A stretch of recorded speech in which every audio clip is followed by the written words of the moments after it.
বলেছিলাম হার্নিয়া কি, ঠিক আছে? হার্নিয়া কি? এই যে লেয়ারটা দেখছেন, টান দিলে একটা লেয়ার দেখতে পাচ্ছি, নিচে আরেকটা লেয়ার আছে, একটা লেয়ার আছে। এই নিচের যে লেয়ারটা আছে, এই লেয়ারটা ছিঁড়ে যায় বা এটা ব্যাসার্ধ যে ফুটোগুলো আছে, যে রন্ধ্রগুলো আছে, রন্ধ্রগুলোর ব্যাসার্ধ বড় হয়ে যায়, গিয়ে আমাদের ভিতরের অর্গানগুলো বাইরে চলে আসে, এসে এই জায়গাগুলো অনেক সময় খুলে যায়। তাকে আমরা কি বলি? হার্নিয়া। হার্নিয়া কয়েক জায়গায় হয়। মনে করুন এখানে একটা অপারেশন হয়েছে, এই জায়গা অপারেশনের জায়গা, উপরের লেয়ারটা দেখতে পাচ্ছেন, উপরের লেয়ার ঠিক আছে, কিন্তু ভিতরে যে অপারেশন হয়েছে সেটা কি হয়েছে? ভিতরে যে স্টিচ দেওয়া হয়েছে, সেলাই দেওয়া হয়েছে, সেটা খুলে গেছে, খুলে গিয়ে ভিতরের নাড়ি ভুড়ি এসে, অর্থাৎ অঙ্গ প্রত্যঙ্গ এসে জায়গা খুলিয়ে তুলেছে। এটাকে বলি আমরা ইনসিশন হার্নিয়া। অপারেশনের জায়গায় যে হার্নিয়া হয় সেটা হচ্ছে ইনসিশন হার্নিয়া। আচ্ছা, আমরা এই জায়গাটা দেখি, এই যে পুচকির এই জায়গাটায় যদি কোনো হার্নিয়া হয় অর্থাৎ খুলে যায়, আমাদের শুক্রবাহী নালী এখান থেকে এখানে আসছে, এই জায়গা যদি খুলে যায় তাহলে আমরা তাকে বলি ফেমোরাল হার্নিয়া।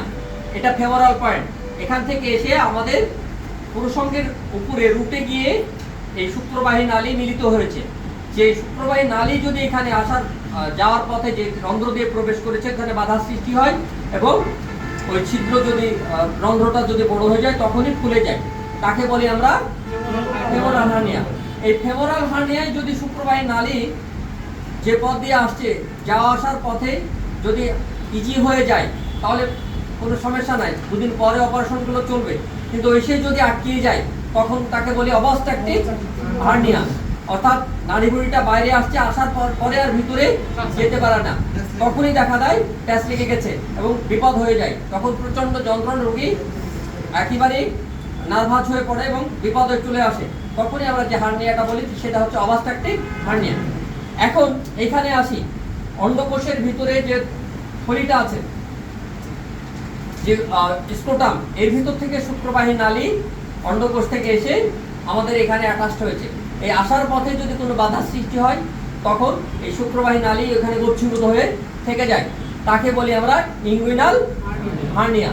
তাহলে incision hernia, femoral hernia, obstructive hernia আর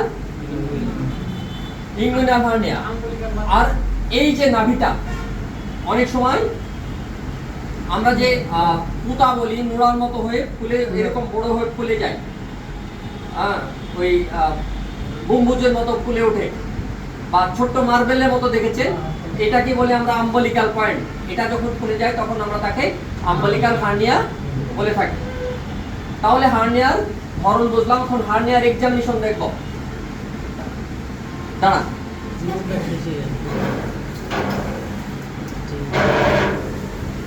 যদি আপনার ডান সাইডে হয় রুগীকে বাম সাইডে তাকাতে বলবো, কোন সাইডে? ডান সাইডে যদি হয় তাহলে বাম সাইডে তাকিয়ে রুগীকে কাশতে বলবো, কাশলে এই জায়গা ফুলে উঠবে, তখনই বুঝবো এটা হার্নিয়া হয়েছে।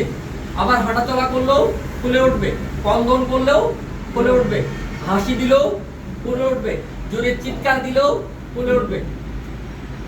এটা আপনার আম্বলিকালও হতে পারে, আবার ফেমোরালও হতে পারে। ইনসিশন হার্নিয়া এরকম কাঁদলে হবে না, কিন্তু জায়গাটা সবসময় খোলা থাকবে। ইনগুইনালটাও এরকমই সবসময় খোলা থাকবে। তবে বিপজ্জনক হার্নিয়াই হচ্ছে আপনাদের obstructive hernia. Thank you viewers. তাহলে হার্নিয়া আমরা দেখলাম, ঠিক আছে?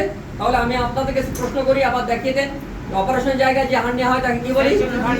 Incision hernia. নাভিতে যে হার্নিয়া হয় আম্বলিকাল হার্নিয়া। তারপর ফেমোরাল পয়েন্টে হার্নিয়া হলে ফেমোরাল পয়েন্ট হার্নিয়া। যদি আমাদের অন্ডকোষের ভিতরে হয় তাহলে ইনগুইনাল হার্নিয়া।